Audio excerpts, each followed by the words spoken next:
राधे राधे प्यारे भक्तों, जय श्री हरि, जय माँ लक्ष्मी। प्यारे भक्तों, आप सभी को अपने यूट्यूब चैनल रोहिणी ज्ञान में हार्दिक स्वागत है।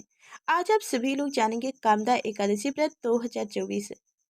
जितना व्रत की पूजा में सुबह महत्वपूर्ण होती है, उतना ही व्रत की पूजा शाम को भी महत्वपूर्ण होती है। तो आज कामदा एकादशी व्रत है जो भगवान विष्णु को समर्पित है। तो आप सभी लोग जानेंगे कि भगवान विष्णु को किन चीज़ों का भोग लगाने से भगवान विष्णु जल्द ही प्रसन्न हो जाते हैं और उनकी मनोकामनाओं को शीघ्र पूरी करते हैं। और साथ में जानेंगे कि कामदा एकादशी व्रत का पारण कब है और तुलसी माता की कथा जिसे सुने बिना व्रत अधूरा माना जाता है।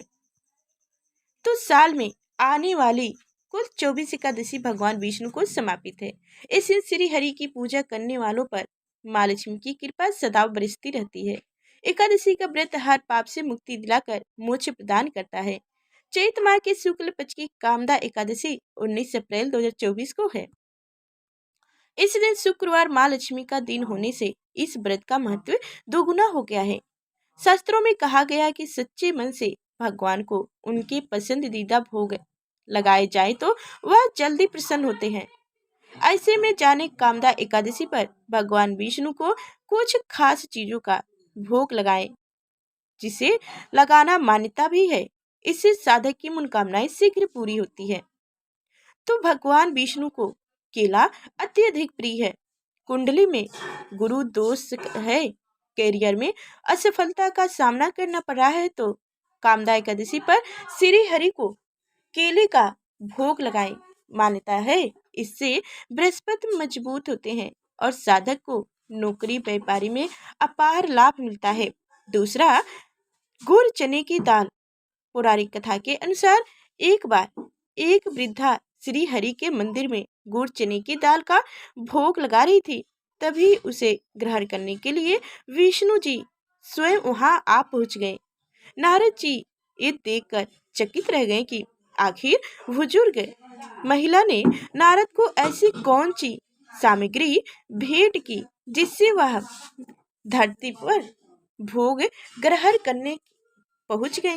जब नारद जी को इस बात का ज्ञात हुआ तब उन्होंने उन्होंने श्री हरि को गुड़ चने की दाल का भोग लगाकर सभी में बांटा। तभी से यह श्री हरि का प्रिय भोग बन गया है। कामदा एकादशी पर गुड़ चने का दाल का भोग लगाने से मोक्ष मिलता है। तो अब आप सभी लोग जानेंगे कि कामदा एकादशी व्रत का पारण किस समय किया जाएगा। तो 19 अप्रैल को कामदा एकादशी का व्रत करने के बाद अगले दिन यानी द्वादशी तिथि शनिवार 12 अप्रैल को सुबह स्नान ध्यान करने के बाद पारण किया जा सकता है। इसके लिए 20 अप्रैल को सुबह 5:50 से सुबह ही 8:26 के बीच पारण कर सकते हैं। और पारण आप सभी को बता दूं कि तुलसी दल और जल से ही पारण करना चाहिए।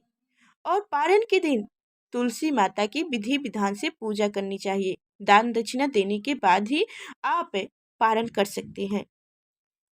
तो अब सुनिए तुलसी माता से जुड़ी कथा।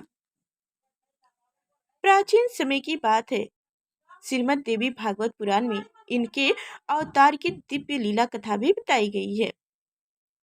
एक बार शिव ने अपने तेज को समुद्र में फेंक दिया था। उससे एक महातेजस्वी बालक ने जन्म लिया। वह बालक आगे चलकर जलंधरा के नाम से प्राक्रमिक दैत्य राजा बना। इसकी राजधानी का नाम जलंधर नगरी था। दैत्यराज काल नमी की कन्या वृंदा का विवाह जलंधर से हुआ। जलंधर महाराक्षस था, अपनी सत्ता के मध्य में चूर। उसने माता लक्ष्मी को पाने की कामना से युद्ध किया, परंतु समुद्र से ही उत्पन्न होने के कारण माता लक्ष्मी ने उसे अपने भाई के रूप में स्वीकार की। वहां से पराजित होकर वह देवी पार्वती को पाने की लालसा से कैलाश पर्वत पर गया।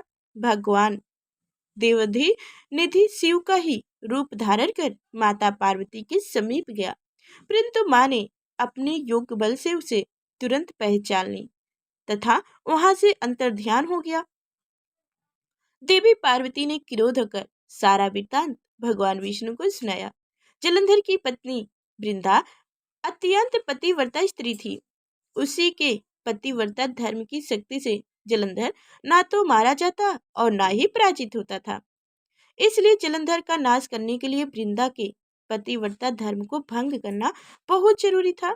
इसी कारण भगवान विष्णु ऋषि का वेश धारण कर वन में जा पहुंचे, जहां वृंदा अकेली भ्रमण कर रही थी। भगवान के साथ दो मायावी राक्षस भी थे, जिन्हें देखकर वृंदा भयभीत हो गई। ऋषि ने वृंदा के सामने पल में दोनों को भस्म कर दिया। उनकी शक्ति देखकर वृंदा ने कैलाश पर्वत पर महादेव के साथ युद्ध कर रहे अपने पति जलंधर के बारे में पूछा। ऋषि ने अपने माया जाल से दो वानर प्रकट किए। एक वानर के हाथ में जलंधर का सिर तथा दूसरे के हाथ में धड़। अपने पति की यह दशा देखकर वृंदा मूर्छित होकर गिर पड़ी। होश में आने पर उन्होंने ऋषि रूपी भगवान से विनती की कि वह उनके पति को जीवित करे। भगवान ने अपनी माया से पुनः जलंधर का सिर धड़ से जोड़ दिए, परंतु स्वयं भी वह उसी शरीर में प्रवेश कर गए। वृंदा को इस छल का जरा सा भी आभास नहीं हुआ। जलंधर बने भगवान के साथ वृंदा पतिव्रता का व्यवहार करने लगी, जिससे उनका सतीत्व भंग हो गया। ऐसा होते ही वृंदा का पति जलंधर युद्ध में हार गया। इस सारी लीला का जब वृंदा को पता चला तो उसने क्रोध होकर भगवान विष्णु को शिला होने का श्राप दे दिया तथा स्वयं सती हो गई। जहाँ वृंदा भस्म हुई वहीं तुलसी का पौधा उगा। भगवान विष्णु ने वृंदा से कहा, हे वृंदा, तुम अपने सतीत्व के कारण मुझे लक्ष्मी से भी अधिक प्रिय हो गई हो। अब तुम तुलसी के रूप में सदा मेरे साथ रहोगी। जो भी मनुष्य मेरे शालिग्राम रूप के साथ तुलसी का विवाह करेगा, उसे इस लोक और परलोक में विपुल यश प्राप्त होगा। जिस घर में तुलसी होती है वहाँ यम के दूत भी असमय नहीं जा सकते। गंगा एवं नर्मदा के जल में स्नान तथा तुलसी का पूजन बराबर माना जाता है, चाहे मनुष्य कितना भी पापी क्यों न हो। मृत्यु के समय जिनके प्राण मंजरी रहित तुलसी और गंगा जल मुख में रखकर निगल जाते हैं, वह पापों से मुक्त होकर वैकुंठ धाम को प्राप्त होते हैं। जो मनुष्य तुलसी एवं आंवले की छाव में अपने पितरों का श्रद्धा करते हैं, उनके पितृ मोक्ष को प्राप्त होते हैं।